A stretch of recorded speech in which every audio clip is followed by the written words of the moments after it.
Salam alaikum. On va reprendre là où on s'est arrêté la dernière fois. On a vu les synchroniseurs ou les EGBR qui sont des facteurs externes capables d'imposer leur propre période, comme la lumière, la température, la disponibilité alimentaire, l'environnement sonore, les facteurs socio-écologiques, etc. Mais le ZGBR le plus puissant et le plus important pour la plupart des êtres vivants est la lumière. En recherche, il y a 3 façons de présenter la lumière. Elle peut être soit constante. Dans ce cas, on va étudier l'effet des différentes intensités sur les cycles circadiens, soit on travaille à l'obscurité totale. On peut également l'étudier sous forme d'une variation répétitive de la lumière et de l'obscurité. Dans ce cas, on peut faire varier la durée de la lumière et la durée de la phase obscure. Et on peut également utiliser un flash lumineux au cours d'une période d'obscurité et on va voir l'effet que va avoir ce flash lumineux sur le cycle circadien.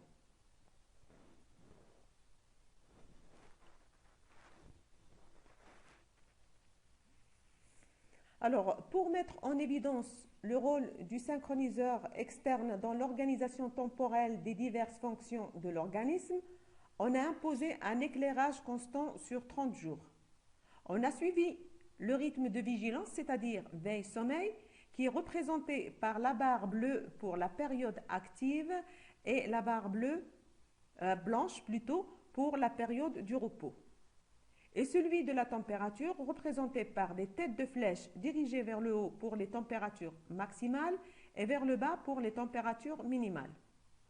On constate que les deux rythmes se décalent vers la droite. Ceci implique que leur période devient supérieure à 24 heures. On constate également que les deux cycles température et vigilance sont superposables jusqu'au 14e jour.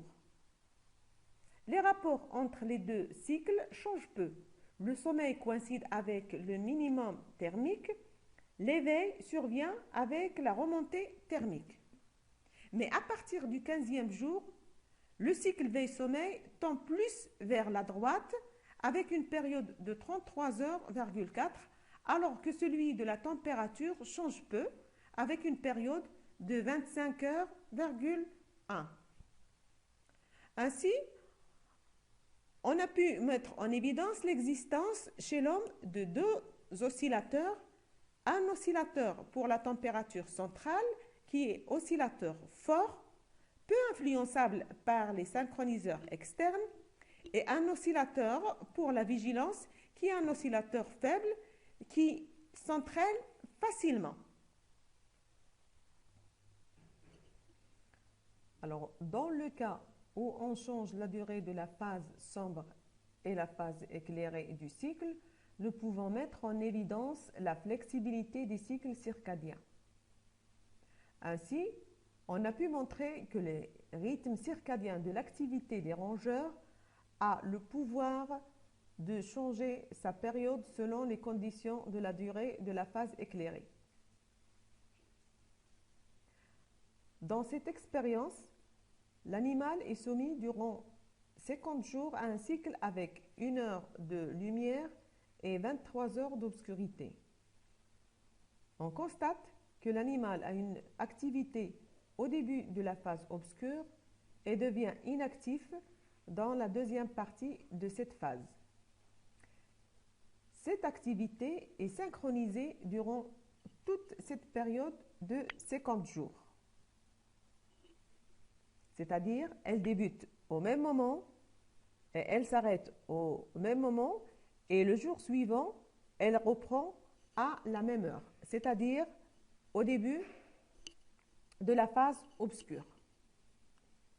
Quand on remet l'animal en obscurité totale et permanente, c'est-à-dire il devient en libre cours, on constate que son activité se décale vers la gauche de l'actogramme.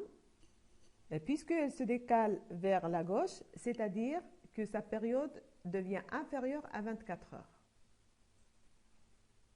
Et quand on impose un cycle de 18 heures de lumière et 6 heures d'obscurité, on retrouve la synchronisation de l'activité de l'animal avec une activité qui débute à la fin de la phase éclairée et qui dure toute la phase obscure. Et elle devient synchronisée. Si l'animal est remis à l'obscurité, son activité n'est plus synchronisée et elle est décalée vers la gauche, c'est-à-dire que le cycle commence chaque jour un peu en avance par rapport au jour précédent. Nous constatons donc qu'on peut modifier la période d'activité repos en changeant la durée d'éclairage et d'obscurité, ce qui montre la flexibilité des rythmes circadiens.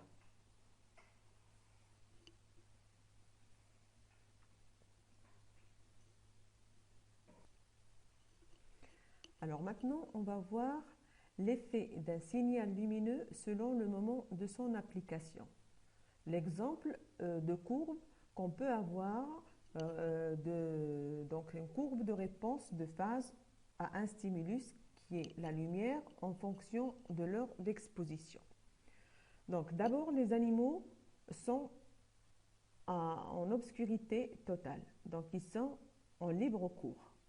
Cette courbe, il est un peu difficile à comprendre, mais on va essayer d'aller tout doucement. Alors, l'animal en libre cours, son rythme endogène continue de fonctionner en l'absence de repères temporels. Dans ce cas, on est en obscurité constante. Sa période est alors différente, bien que proche de 24 heures. Comme elle demeure néanmoins organisée suivant une alternance rythmique, on peut définir en se fondant sur un marqueur du fonctionnement de l'horloge tel que l'activité locomotrice. Et ça, on a déjà vu. Un animal qui est sur une roue, donc il est actif. Quand il se repose, sur l'actogramme, on va trouver un trait fin. Donc, on peut déterminer un jour subjectif et une nuit subjective. Donc, au cours du jour subjectif, l'animal est au repos, puisque c'est un animal nocturne. Et pour la nuit subjective, l'animal, il est actif. Le temps n'est plus, dans ce cas, nictéméral, mais c'est un temps circadien. Il est alors possible de tester les effets d'une brève application de lumière, qui est représentée sur la figure par un carré blanc entouré de vert, à différents temps circadiens sur la phase du rythme d'activité étudié.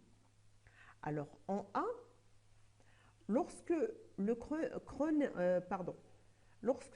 créneau lumineux est appliqué durant le jour subjectif, la phase du rythme est identique avant et après l'application de ce créneau. C'est la flèche verte sur le graphe A. En conséquence, la différence temporelle ΔT est égale à 0, qui est reportée sur un graphique exprimant la différence de phase en fonction du temps circadien auquel est appliqué le stimulus lumineux. Cette valeur est donc sur une ligne horizontale indiquant l'absence d'effet sur la phase. En B maintenant, si le créneau est appliqué au début de la nuit subjective, lorsque l'animal court dans sa roue, ce qui est représenté par la barre noire en gras, on observe une modification de la phase du rythme au cours des jours suivants. L'activité locomotrice commence plus tard qu'attendu. La différence temporelle ΔT entre la phase attendue, flèche verte, et celle observée, flèche rouge, est reportée sur la partie comprise sous la ligne horizontale. Elle correspond à un retard de phase. On sait maintenant, à l'inverse, en fin de la nuit, le même stimulus lumineux entraîne dans les jours qui suivent son application à un début anticipé de l'activité de roue. On a donc une avance de phase dans la durée ΔT et reportée dans la partie supérieure. La répétition de ces stimuli à tous les points du rythme circadien permet ainsi d'établir une courbe, c'est la courbe de réponse de phase. Elle témoigne d'une remise à l'heure de l'horloge biologique en réponse à un stimulus, ici, la lumière, en fonction du moment où celui-ci est appliqué.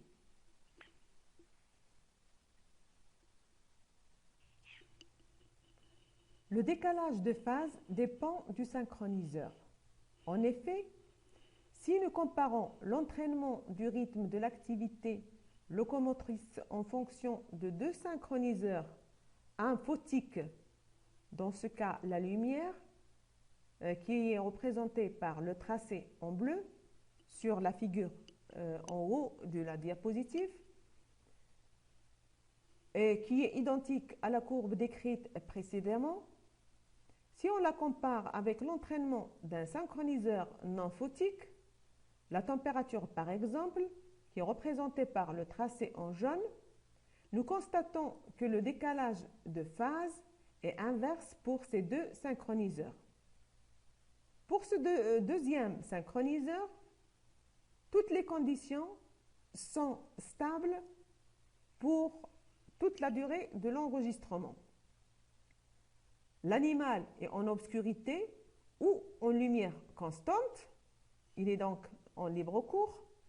La température également, elle est constante tout le long de l'enregistrement, sauf que on peut la changer rapidement et brièvement, soit en l'augmentant ou en l'abaissant pour que ça fasse un changement brusque donc, de la température à différents moments du cycle circadien. Et puis on enregistre la réponse de phase sur l'activité de l'animal.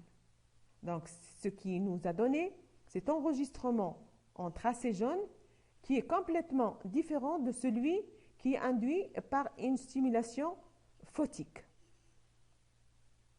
Alors sur l'actogramme en bas de la diapositive, on montre que l'administration également d'un agoniste de la sérotonine pendant le jour subjectif au temps circadien 6 va induire une avance de phase. Ce qu'on peut constater, c'est que l'influence et l'importance des différents synchroniseurs comme la lumière, l'environnement social ou le moment de la prise alimentaire agissant sur les rythmes endogènes peuvent varier d'un paramètre à l'autre. Plusieurs synchroniseurs peuvent, à travers leur intervention, déterminer l'organisation temporelle d'une fonction rythmique en relation avec son environnement et les autres rythmes.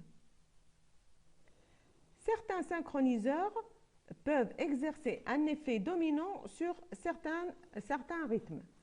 Ainsi, comme exemple, le moment de la prise alimentaire détermine l'organisation temporelle des rythmes circadiens de la prolifération cellulaire intestinale et de certains paramètres métaboliques, mais intervient peu ou pas dans le contrôle du rythme circadien du nombre de lymphocytes circulants.